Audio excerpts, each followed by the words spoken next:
We will now proceed with the second pitching sessions, and the temperature will a little bit rise in this venue. You saw what happened on the first pitching sessions.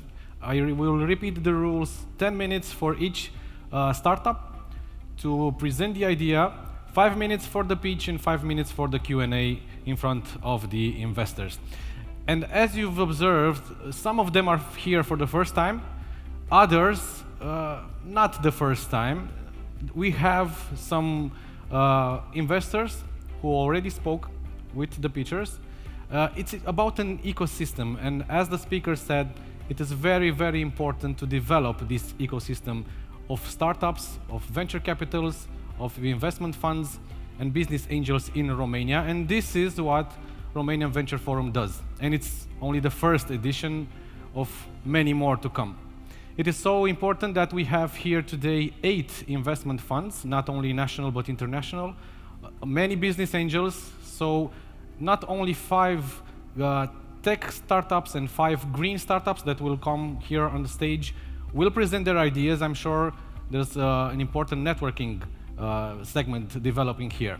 So let's go on now to the green pitching sessions. 5 startups from clean tech, green energy sectors present in 10 minutes each, including Q&A in front of a jury of 5 venture capital and investment professionals. So the jury members for these pitching sessions are the following: Mr. Cristian Negruțiu, founding partner of Sparking Capital.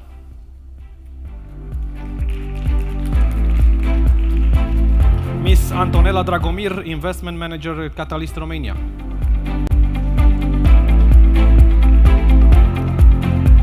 Also, I would like to invite on stage Miss Gabriela Alexandrescu, head of marketing and digital product, OMV Petrom. Mr. Gabriel Biriș, co-managing partner at Biriș Goran. And Mr. Alexander Bilic, president of the board of the Serbian Venture Network.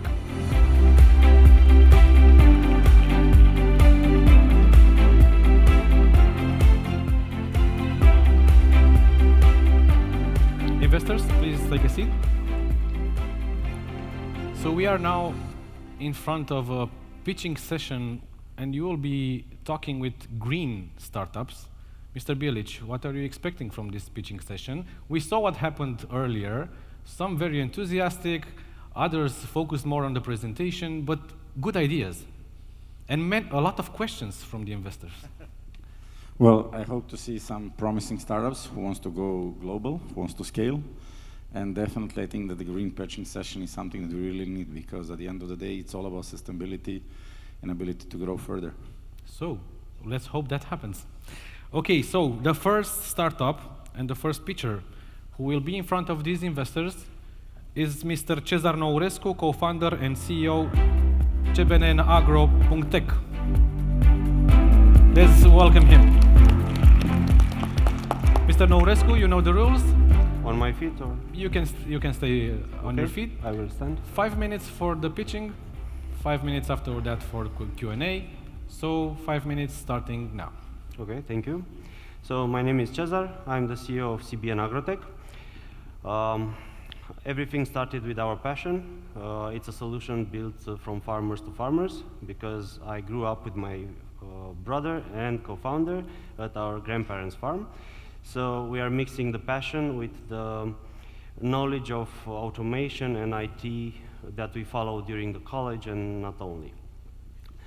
The problem is huge globally, because grains are wasted every single year, a percentage during the storage processes or during the processing processes on the supply chain. So the main problem is caused by temperature and moisture that are facilitating bacteria to evolve, to create fermentation, and to lose quality or even quantity. Another problem is that having hot spots, it will increase the temperature and it might fire up. These are some losses from existing and real customers. They not only that they lost grains, but they also damaged the silos to recover the good beans and so on. This is not from a real customer, but explosion might even happen, also causing casualties. So farmers asked for this solution. This is how we started to develop it. They paid us in advance. Up to this moment, we sustained the company only through sales. They provided us valuable feedback because we tested the product in real farms, and they gave us a lot of directions on what they need as an extra feature. The root cause of the problems are that they kind of lack proper technology. They are using old school solutions. They don't have the knowledge, and there are lots of human errors because during the night they should ventilate, and during the night they might fall asleep or not looking at the sensors and so on. So we're coming with a cutting-edge solution to monitor the sensors, and we are automatically delivering alerts, creating charts and so on so that they can spot immediately the issues. We do have one of the most advanced automation system that is powering on and powering off the ventilators and doing all the actions to have also the actionable part, not only the monitoring part. And they can leave their silos on autopilot. It's already fully functional in the last 3 years. We have proprietary hardware. We created it and we are manufacturing it. We have for grain bins, for warehouses, and soon we'll also have for the transportation.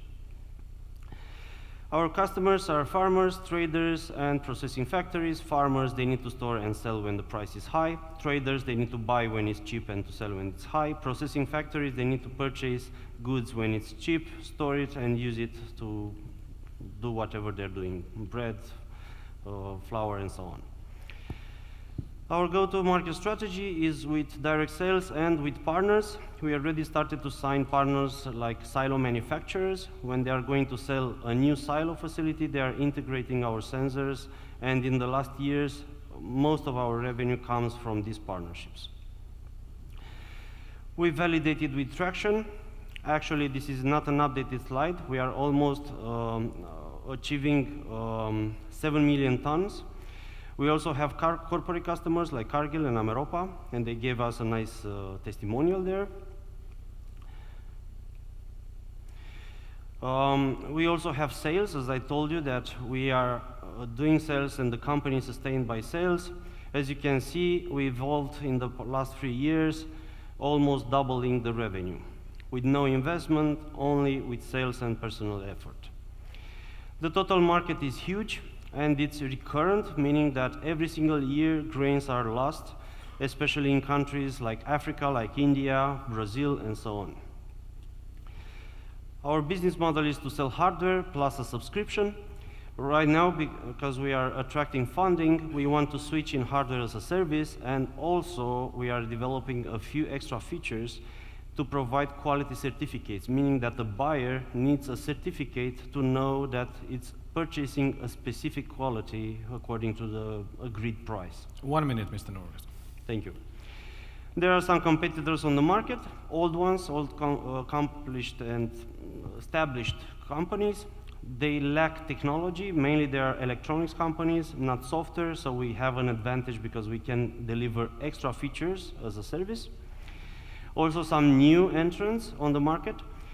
These guys, they have some pluses and some minuses compared to us, but mainly they only have, I don't know, larger investments till now, so they have more cash than us. But technology regarding, we overpass them, including the number of products and quality and features. 20 seconds.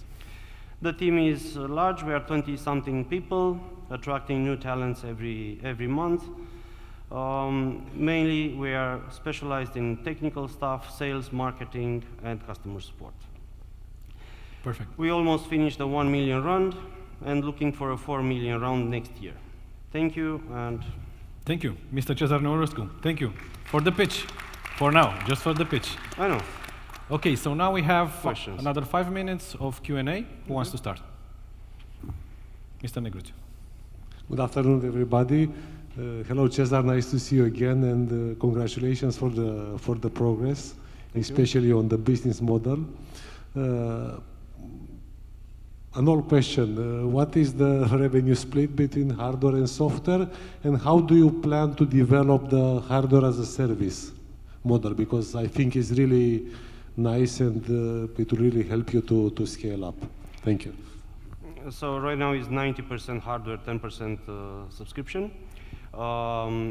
I think it will be difficult for Romania to switch the business model because they already know us and they kind of know the pricing and so on.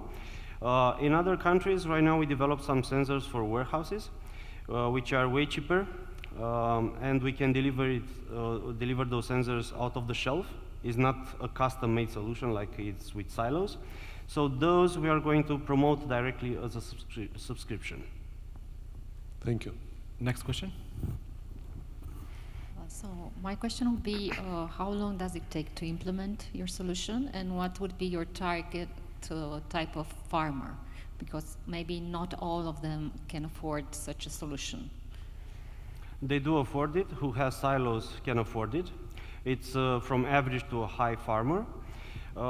With the warehouse solution, we are also approaching a larger pillar regarding the number, but with smaller farmers. Smaller farmers, they store in warehouses, larger ones are doing in silos.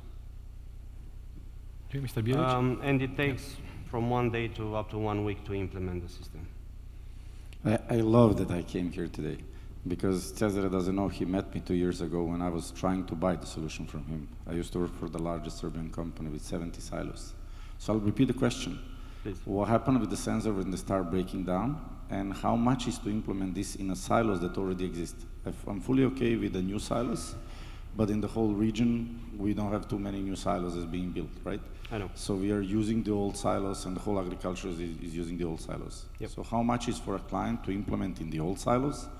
And what about support, because this is a hardware mainly? What about support outside of Romania? Do you need to build service repair shops? How do you plan with this? Because I haven't seen any of this with I saw the huge jump in revenues, but I haven't seen anything on the cost side regarding the support and the people and the organization. So regarding the support, we have a fee per intervention.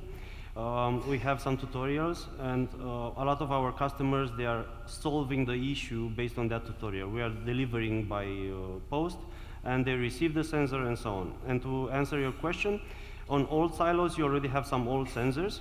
We already developed some thinner and smaller sensors that you can replace the old ones even if the silo is full, which is a huge advantage. And we already starting to have a lot of traction here in Romania as well, because the overall system is way cheaper, which is a plus if we switch to as a service. So it's 100% compatible because we deliver a new tech on the old system. We have less than 2 But minutes. how much it costs to implement it in all silos? So old silos with 24 cells or 12 cells, 60 meters high, how much it costs? On this regard, let's consider, I don't know, $0.5 per ton, approximately. But it depends on the site, on the size of the silos, on the number of the silos. For example, concrete silos, they have multiple very small bins, and it's way more expensive compared to the metal ones. So it depends on the site, on the specifics of the silo facility. 1 minute, please. Just like to congratulate you on this idea. I think Thank you. it's amazing. I don't have a particular question for you. Just if you have a message to use your time, just to send a message to the investors out there. What do you want to achieve together? Okay, so till now we've done sales, so we sustain the company with sales, but from this moment on we cannot accelerate without funding. We almost finished an investment round that lasted a lot, but let's not comment on that. And we are already looking for the next round. In order to accelerate, I think it's the right time. We validated the products in Romania. A lot of time because it's a hardware, and investors are saying hardware is hard. It's true. Yeah, but I think we managed successfully, from my point of view. We validated, we tested, we improved, and right now I think it's the right time to scale. Thank you very much. Cezar Nourescu, co-founder and CEO of CAB Agro. Thank you very much for the presentation. We will move on to the next pitching session, but I would like to ask first Ms. Antonela Dragomir We have today two pitching sessions. One was about tech startups. This one is about green. So tech and green. Why do you think most people say that tech and green are the future of investments? Why are they so important? I think because there are two sides of progress, and even if we have the best technology, if we don't think about how this life we are taking now, it's affecting our planet and our future, eventually the result will not be the one that we expect. So they're complementary. We know that we have a lot of regions in Romania, I mean Cluj-Napoca, Bucharest, Timișoara, Iași, Brașov, where we develop a lot of startup in tech. How about green startups? Yes, I think we should see more of those, and I think as the people are learning that they should use technology to our benefit, to the planet's benefit, more and more should come to our way. Perfect. Okay, so we move on now, and I invite on stage Miss Adina Huma, Head of Marketing, Create. Let's welcome her. Miss Huma, if you can come a little bit more center. Perfect. Right. So 5 minutes for the pitch and then 5 minutes for the Q&A. Start now. Thank you very much. Hello, good afternoon, everyone. I'm happy to be here. I'm representing Recreate. It's a clean tech, and it's offering packaging as a service for online orders. We address through our solution the problem of traditional packaging in a world where sustainability actually becomes a norm. So we are looking at the main pain points that e-commerce has with the packaging, which is too much air transported, which reaches to higher cost, over packaging, and lack of protection. And we also address customers' pain points, too much garbage, too much not a viable collection and recycling option, and complicated return. And we are working with our solution in the context of European Union and EU Commission regulation, which wants to end single usage by 2030. The solution is actually, the reusable packaging solution is a hot topic actually around Europe. It is prototyped in several countries, but yet no one reached a scalable solution. Even though reusable packaging, it is the solution because of the impact which is proven and because of the EU regulations. In the process of designing a solution for this situation, we had in mind a few the pain points that each of the parts have. It's about the e-commerce, it's about the consumers, and it is about the operators. So we tried to make an easy return system. We tried to match the low prices that we have right now with the cardboard and plastic, and we tried to address the challenge of operational return flows. And we found two solutions. So how can we make this packaging actually return? It is via a closed loop, which actually we implemented already, and the other solution, it is an open loop through collection points, which is more suitable for the entire Europe. Returning to the product itself, we made the LCA analysis, and our numbers are that each of our product replaces 7.3 kilogram of CO2 per life cycle, or 3.5 for the bag. So it has a significant impact in savings of CO2, which is an important topic also. So how we make this work? You have less than 2 minutes. Okay. So we actually believe that a deposit refund system scheme would make this system work. In the moment that the client opts in for this type of packages, and he actually goes and returns it to a place which is in his daily itinerary, he's going to receive some loyalty benefits. So we can actually make this work for each part involved. And how we do this and how we actually gain money with this system is through our digital platform. So we build a digital platform which involves and puts together all the actors, e-commerce, packaging producers, collectors, and consumers, and actually becomes a whole circular ecosystem, and from which each stakeholder actually benefits. Half a minute. So through our solution, we can. There are several benefits that each of the parts involved have, which includes, including reports for CO2 emissions. And our solution, even though there are some others in Europe, it actually brings scalability because we actually focus on the service and on the entire system, not on the product as everyone else. We have a team of angel investors and a slim team of founders. It is me and Linda. We are co-founders, so it's a female founder, and we have an IT guru, Adrian, with us. Thank you. Thank you very much for the pitch, but you also have 5 minutes more to answer the investors for the Q&A.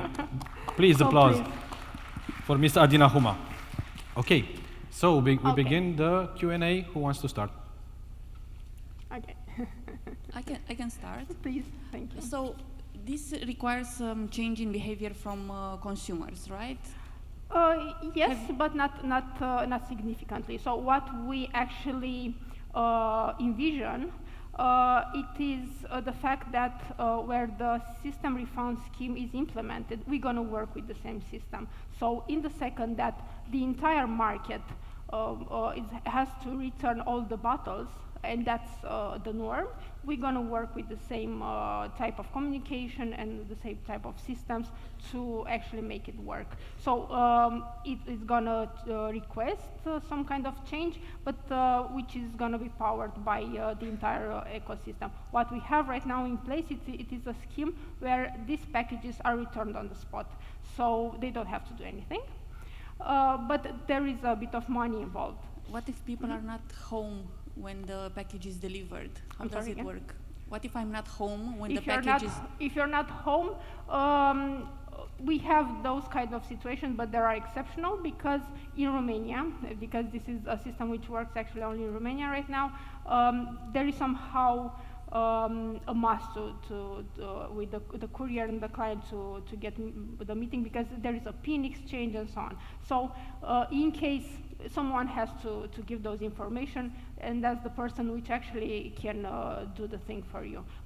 Thank you. I think if this gets adopted at a large scale, it will do a lot of good. So that's congrats. What we hope also. Yes, thank you. Another question? Yeah, speaking about adoption, reusable packaging is something that I would like to see at a broader scale. So why do you think it hasn't been the case? What are the major challenges? Why is the industry resisting? Exactly. So yes, you are right. This is a system that didn't is not scaled yet at the level of Europe, and only with the scale we can reach a significant impact. First of all, it is because the legislation is turning only right now towards banning the plastic and so on, which would actually push the market.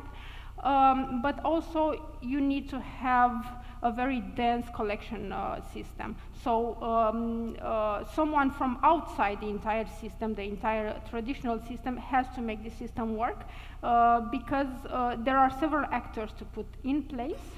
And this is what we are doing right now. And we actually working with an outside investor from Germany to make it in the Europe, because you need to have the very high frequency of collection points in order to make it work, and the system of incentivation for everyone involved. Less than 2 minutes, another question? Yeah, we are on the Venture Forum, right? So let's earn some money. That would be my question. So what is the valuation? How much money are you asking? What equity are you giving? And how you came to evaluation. So this is what we missed from presentation, so please show us. Yes, we didn't add the part of valuation and the part of investment needed in the presentation because we believe that the main value point, it is the open loop. We have the closed loop right now, and the valuation was last time 1.5 million. And we received the investment for that sum, but we gonna start early in next year the open loop system with 2 big players in Romania. Once we pass over those pilots, we can rediscuss about the evaluation and about the investment needed. And what is the revenue you're making now currently? I'm sorry? What is the revenue that you're making the revenues, monthly level? Or we are right now having like 20 shops in for the closed loop. We didn't add money to actually increase the selling team because we believe that the other system is actually gonna run the market. So it's, let's say, insignificant because we have just a few thousand of movement in the month. Okay, so just a few seconds left. If you want to say something in 10 seconds. I'm happy to be here. Okay. Thank you very much. Thank you for listening to me. Thank you, Adina Huma. We will go now on with the next person who will present the pitch, but I would like to ask Mr. Negruțiu, when we speak about, maybe I'll come there. When we speak about markets, investment, businesses, we somehow refer to it as competition. Everyone is competing somebody. But as I mentioned earlier, here I observed there's a very good ecosystem of business angels, investment forums. How does this work? Isn't it competition between them? It works very well, as you noticed and as everybody noticed. Okay, the ecosystem is just developing. A few years ago it was nothing. But I think I like what Malin was saying in the previous panel. We started in a healthy way, based on principles, based on collaboration, based on trust, and I'm pretty sure that will continue in the same way. And we notice also the same spirit of collaboration with other investors from our neighboring countries. We have our colleagues from Bulgaria and Poland and other colleagues, and it's the same feeling and the same spirit that we have it here in the Central and Eastern Europe. And I believe everybody is gaining something from it. Yeah, of course. In the end, it's also about sharing risk, but also sharing ideas. Yeah, and also after this pitching session, we will have a panel about cross-border investments. Mr. Bilic, until our pitcher is ready. It's important to collaborate across border? Definitely, because if you are born in America, you have 250 million market, right? And you're learned to think globally. If you are born in our region and you start thinking only about, selling the product only in our region, you're not going to succeed.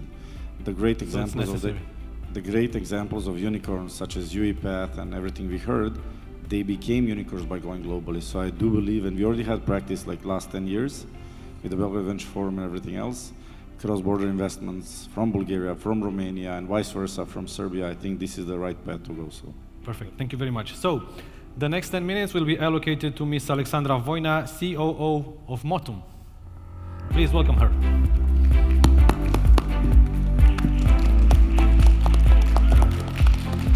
Ms. Voina, 5 minutes for the pitch and then 5 minutes for the Q&A. You can start now. Hello, we are Motum and we are going to speak facts. Starting July 2022, we and our planet are in debt, in an environmental debt, and the main factor is carbon footprint increase. But are we really aware of this? So the main problem is that companies are not compliant with the 2030 agenda for SDGs. An employer has no control over emissions caused by their employees, especially referring to the scope 3. We can see also a lack of CSR initiatives and strategies. And the future looks even better. In the EU, companies will incur legal penalties for greenwashing, and at the global level, investors express willingness to live from companies with poor ESG strategies. On the consumer side, we see that won't support the companies with poor ESG initiatives. And in the end, we can see that ESG strategies can affect operating profits by as much as 60%. So what's our solution? We created an all-in-one urban mobility app that rewards users for choosing sustainable means of transport and help companies achieve their SDGs using our reporting tools. So our solution is based on three main stakeholders: corporate, partners, and users. So what we offer to them? For corporate, we offer data reports to help them achieve their SDGs. For partners, we help small and local entrepreneurs to promote their businesses. And for users, we give them vouchers for each sustainable trip made using Motum. So what we get? From corporate, we get a monthly subscription for each active employee. For partners, we get a commission rate based on the sales made by Motum users. And from users, we get an income from the premium accounts for the ads-free version of the app. On the market side, we are targeting 50K European companies with over 500 employees. These companies are required to have a CSR department, and starting 2024, it will be mandatory to give sustainable reports to EU. So we address a market size of $50 million opportunity within a 158 billion market, reflecting the European companies with CSR budgets. 1 minute. Our competition, it's from multiple sectors, such as gamification, mobility, sustainability, and marketplace. However, we are the only app who integrates and facilitates all of these services. So we need 350K euros for 10% equity, based on our financial projection that shows an increase starting 2024 with an exponential growth by 2027. We will use this money to upgrade our app from a beta version to official version to reach a broader audience and to get our team on board. Our team has 9 amazing people. We have experience in management, marketing, software development, and sales. We have a board of advisors with experience in legal, business, and mobility. We know that it's more comfortable to drive your own car, but let's think about it. Is it better for us, our families, and our planet to spend more time in traffic? Thank you. Thank you, and thank you for the energy. Okay, please come in front. Okay. So, another session of Q&A this time, 5 minutes. It's not better to spend more time in traffic. You're right. And it's good to reduce our carbon footprint. My question is, what are some of the options for lower footprint transportation that the employees would have access to? What are some examples? Yeah, so when you use Motum, you enter the app, you search for the destination, and we give you 3 alternatives of transport: walk, bike, and public transport. And using our algorithm, we give you points. Points that are related to the CO2 saved, and these points can be converted into vouchers. Okay, so it's a motivation system. Yeah, it's a motivation using a gamification system. And the payers are the companies, basically.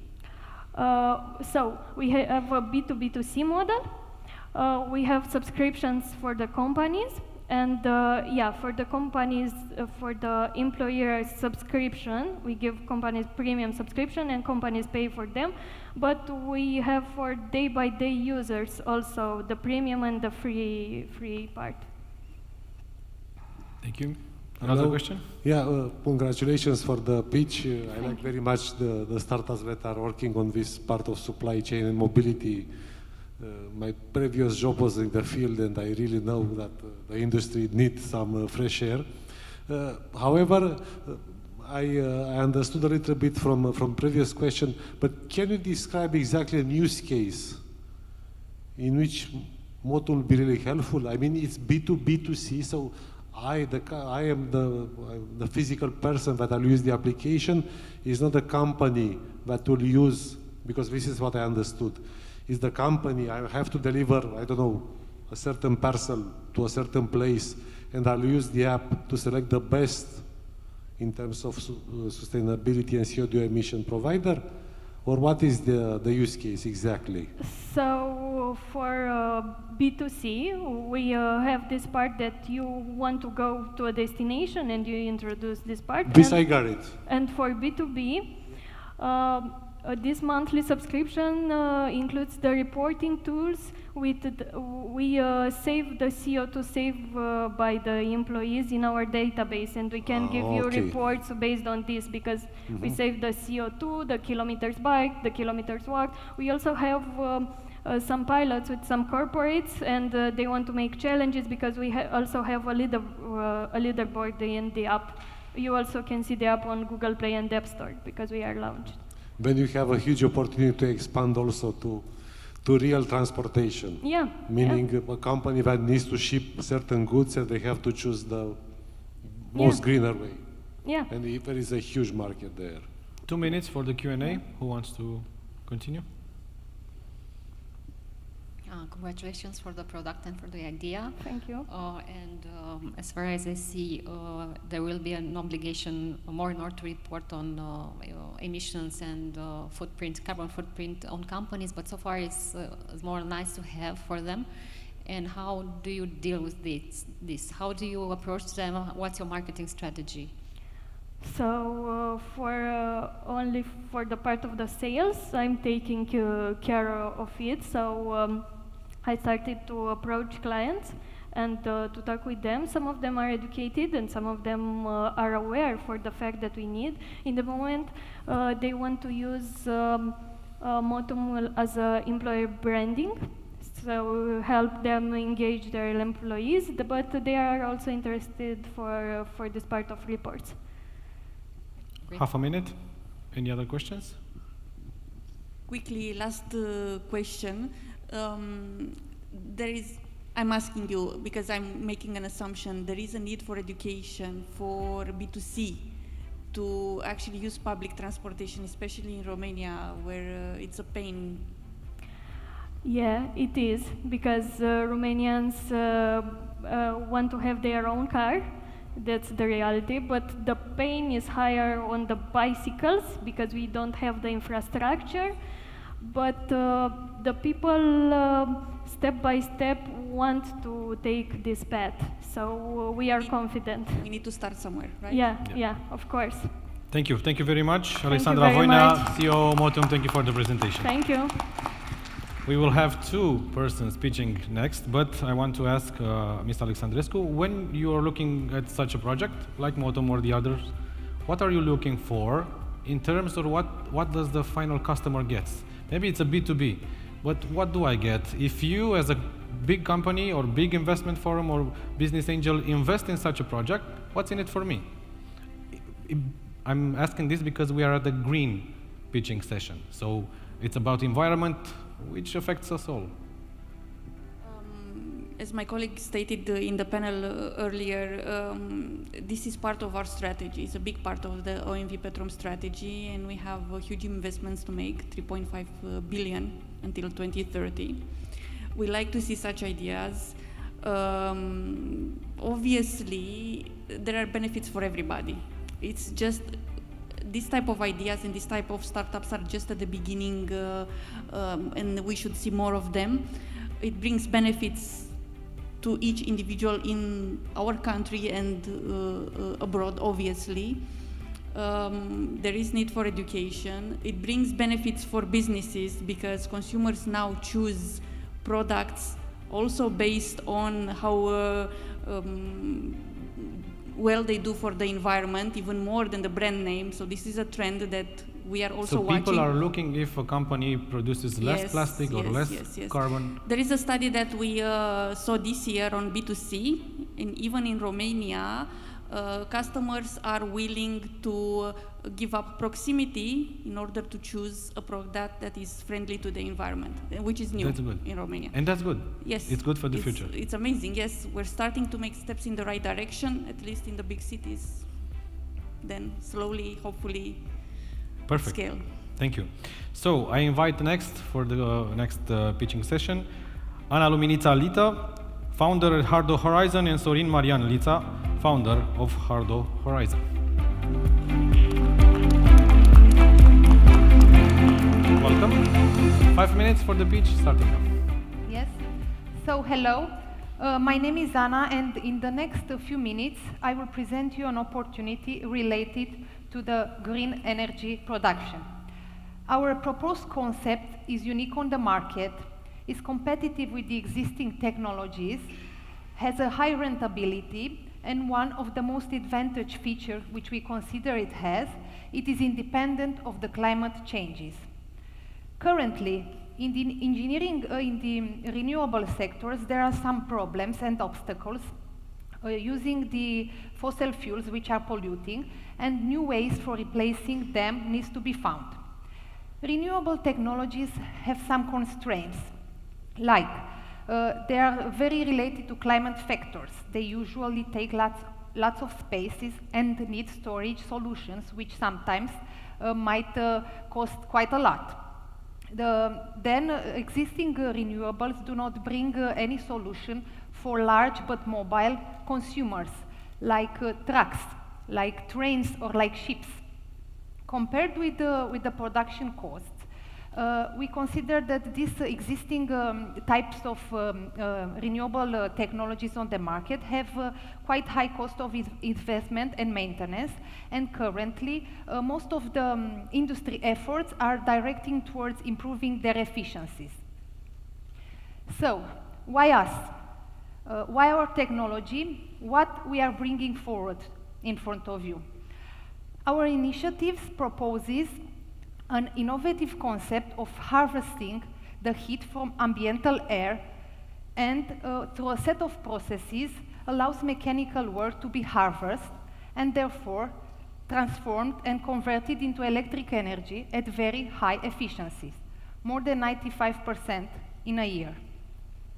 The innovation which we propose consists in the thermodynamic processes which allows the inlet gas which is used to drop at a temperature of minus 90 degrees, which increases the extraction of heat from the air. That it's not comparable with any existing solution or process on the market currently. Our technology uses unlimited resource, which is air, or at least almost unlimited until the sun will stop heating the earth. And is not depending on the day-night cycle, which means that it can be used 24 hours per day, all year long. For sure, we have like 1 or 2 days per year maintenance period for our module. Since the module is very well operated at a temperature until minus 15 degrees Celsius, it can be located all over the globe, so it doesn't matter if it's Europe, if it's America, if it's high on a mountain, or I don't know, near the ocean.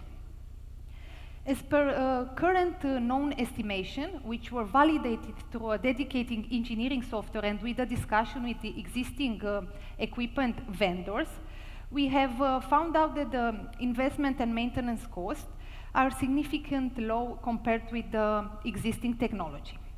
As an example, just to compare it with the solar panels, for the same capacity, our technology is 3 times more efficient. We have details in case you are interested to debate more. 1 minute. Yeah. As it does not take lots of space, it is very mobile, and it can be moved on several locations. For example, for 100 kilowatt unit, it requires a space of a marine container, so 6 meters on 2.4 meters, and with a height of 2.6 meters. One of the biggest advantages it is that it's suitable also for mobile vehicles. Like I said, it might be added to a ship or I don't know, a truck. As the next step, we need to validate these assumptions through a pilot project. So we need to build a unit test module, For that, we need some investment in order to validate the concept and the basic functionalities for the technology. This would be like a minimum viable product as is currently known in the industry. 15 seconds. So I That's will, it? yes, Okay. thank you very much for your attention. Now I'm awaiting questions. Okay, thank you for the pitch. Some applauses, please, for Analica. We go now to the Q&A, 5 minutes. Who wants to start? It seems too good to be true. I mean, I wanted to say Yes, that, I know. First question, it is really working, or the pilot will really validate? It's just a concept on the paper, or you have also some hardware already working? So we do not have any hardware, but we have developed I would say, 500 engineering simulation in a dedicated software with input coming from the from the equipment companies, and the results are frightening also out of the program. The program is broadly used at the global level, so we kind of trust it, let's say, but we also are curious to see if the results are as they're foreseen, let's say. May I register also a patent for this one, for the technology? Yeah, we As can soon as discuss this. possible. I mean, I would have a lot of, I'm not a technical, obviously, it sounds like a holy grail. Yeah. And trust me, these were small technicals which I presented there. We have pages in case you are interested. Well, I think we should talk and stay in touch, because I'm curious to find out more and discuss with my colleagues. Sure. Okay. Also, I have a piece of advice, because also I'm not a technical person. So when presenting such a breakthrough technology, it would be good to have a very simple description of how it looks, what it does. I mean, very, very simple. We have this, we're doing this, and we can use it in these cases. For example, my question would be, if you thinking of a particular use case, and you mentioned it could be attached to a vehicle. So it can be. So actually, in my opinion, the aspects of how to be developed, it's very great, but and abroad. We have considered maybe to start for building modules for households or for, let's say, quarters of flats, let's say like this, because a 100 kilowatt module should be more than enough, and it can be acted as a prosumer to give energy into the network. It can be used on-grid or off-grid, sorry. So it's used, it's like it's a big box, I mean, like myself this high, yes, and you can attach it if you have a house outside your house, in the back of the house, and you can produce electric energy 24 hours per day. You will not consume that much energy yourself, but the difference you will sell, yes, to, I don't know, the energy producer company. 2 minutes. Mr. Bielic. Again, the same. Valuation, money, how much are you asking, what is the percentage? Yes. How do you come to evaluation? Yes, we kind of did on purpose. We do not put any money in the presentation. We want first to like the idea, and then we shall discuss. But I will tell you. So we have not made any sales since we just worked on the concept and made the technical specification. But as an estimation of this pilot project, we estimated at around 400,000 euros. This is just for the pilot. This will not cost the final product. It will cost much less for 100 kilowatt module. As a time frame, we estimated that we shall make it in, I don't know, 8 to 10 months. And our company, I don't know, we have not made revenue, but we have spent until now, like in man hours and the other activities, like 40,000 euros. Until now. So what would be the equity for these 400,000 that you're willing to give to investors? I would let the ones which are interesting to contact me for this, if it's okay with you. We can discuss. Okay, we are thank open for any proposal.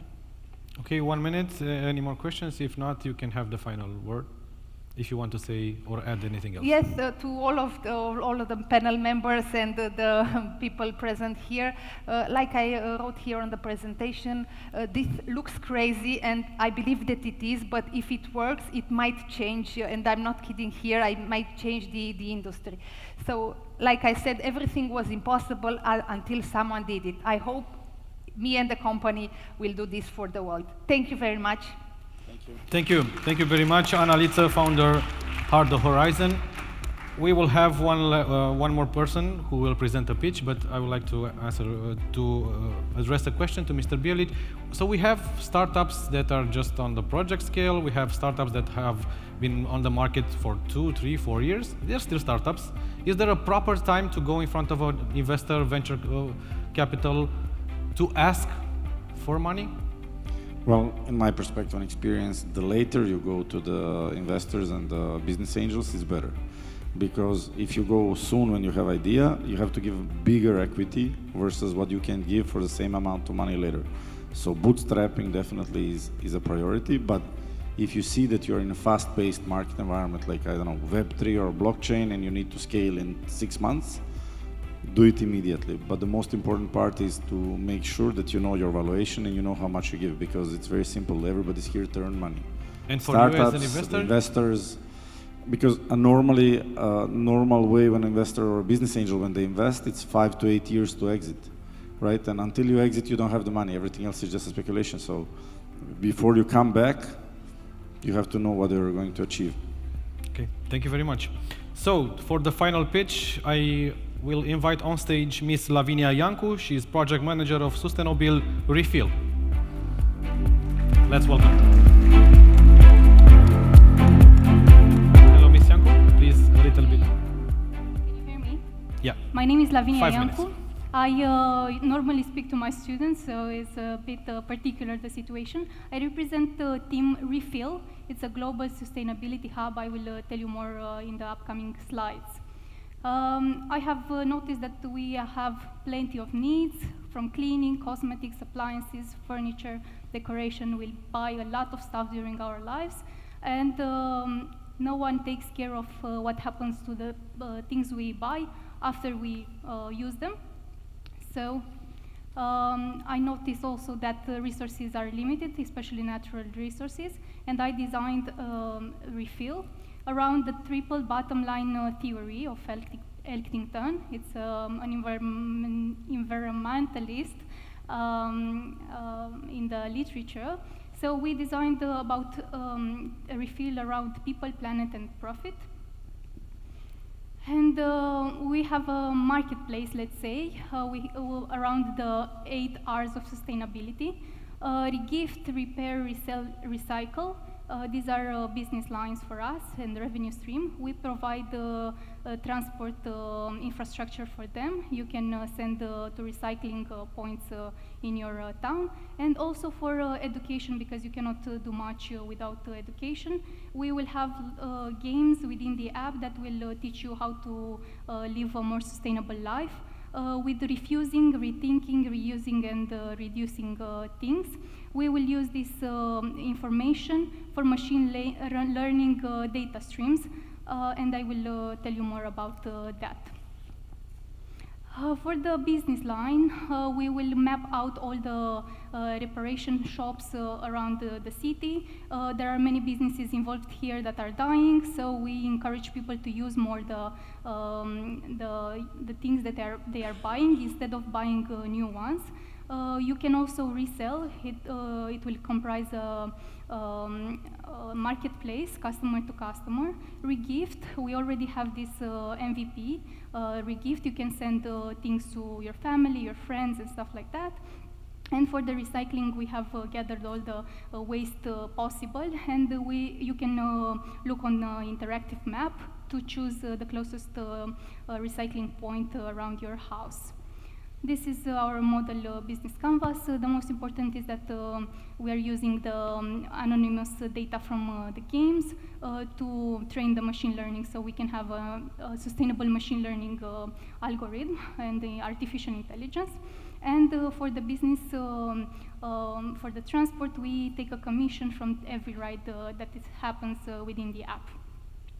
We have started the product development in 2020. The pandemic came, so we slowed down a bit the development. We launched the MVP in 2020. It is on the app stores and Google Play. You can actually download the application, and we will be functional the beginning of the next year, of the 2023. We target also companies, all the recycling points and businesses with repair shops. So we will have about 20% private companies, and customers are about 80%. We target a market size of 50 million. We will start with Romania, and we will expand to Central and Northern Europe, where we already have partnerships with the media. We are working with Harley-Davidson in 9 countries, and we can closely approach these targets, these markets. Approximately 1 minute. Okay, we have 500 downloads, users enrolled in the app, and 50 drivers, and we will start recruiting more drivers when the app will be up and running. We have some debugs now happening, and we will be functional very soon. Our competitive advantage, it's a hub. We are using crowdsourcing to get people together. We are using circular economy principles, and we are pioneering in this industry. This is us. Thank you for listening. Thank you. Thank you very much.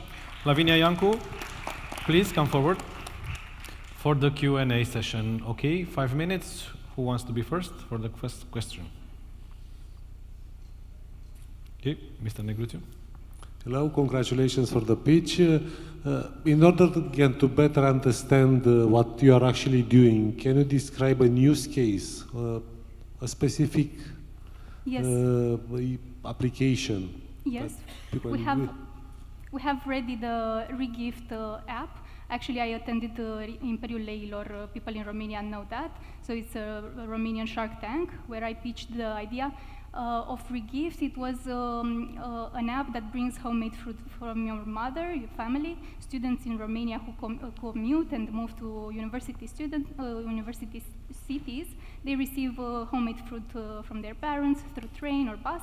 And we want to digitize that habit. And we will move on with other use cases. You can actually recycle old piece of iron, let's say you have in your house and you want to get rid of that. We will bring a big car and a driver who is available to carry that to a recycling point. But you'll provide only the platform, you'll not provide the platform, exactly. I need to get rid of something, I use the platform and I find a supplier for this. Yes, we have contractors, independent contractors in gig economy. Thank you. Another question, Mr. Bielic? What would be the pricing model that you will be using for once it's launched and when it's cleared of bugs? How much am I paying if I want to get rid of something, or what is the pricing? We have a minimum order amount, so now it is set for 15 lei, Romanian lei. We will calculate the distance and we will have a minimum amount for the drivers to be motivated to make the deliveries. Thank you very much. Another question? So how are you monetizing this marketplace? How is your structure of revenue? I didn't quite well. How is your revenue structure? Okay. So we are at MVP stage. We are not. We don't have revenue yet. I have made myself some deliveries across the city and my hometown. So we are not yet up and running, but we will launch it very soon. So is it both a marketplace and the last mile delivery? It's now currently it is only the Regift section that is a door-to-door delivery solution, and we will need investment to build the other R's in the app. Okay, no further questions? Thank you very much. You have still 1 minute if you want to say anything. Thank you very much. It's okay. Thank you very much, Lavinia Iancu, Project Manager of Sustainable Refill. Dear investors, distinguished guests, thank you very much for being here. Thank you.